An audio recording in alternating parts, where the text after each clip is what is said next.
Okay, today let's talk about date odds and how to date product. First of all, we want to use our friend, our expiration chart. You want to make sure that you always look at this before you date any product. If you can't find yours in your store, it's on the cloud on the computer. And next we're going to go through some products and show how to date aud.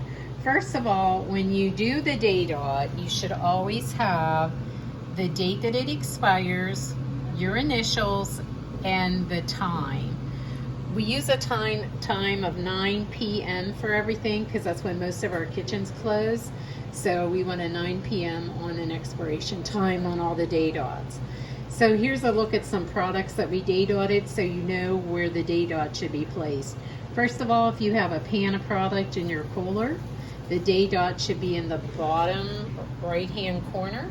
So that way everybody knows where to look. It's in the same place all the time, and your employees, all the employees know where to check that out at. Next, when we pre-package fajita meat, steak meat, any of the products that we do in the freezer, when you pull them out, they all should have a new date aud put on them. So here's the date aud where it should be. Each one should be individually date auded, not just the pan. Any of our breading, we want to make sure again, it's in the bottom right-hand corner of the product, so that way everybody knows easily where to find the date aud at. If you have a gallon jug, it should always be placed on the paper part of the jug, not the lid. Lids are interchangeable, so we always want to make sure that we have it on the paper part of the container, and that way your date aud stays on there a little bit better than just putting it on the plastic.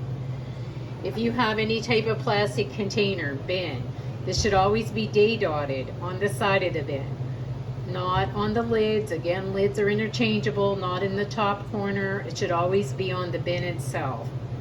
And then next is our squeeze bottles. Those should always be date auded on the lids, so that way we know when the expiration time is.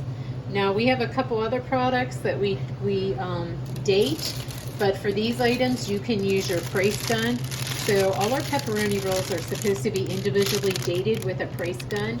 So all you have to do is open up the package, pull them out, sticker them, cha-chunk, cha-chunk, cha-chunk, and you're done in about a minute. And then last but not least, since we're now portioning our own sauces, we need to have a date on the bottom of the portion container, and you can do this again with your gun. You don't have to do a date aud for each one of these, but each individual one should be date auded on the bottom. So hopefully that clears up any questions on date auding, and make sure everything's dated. Thanks.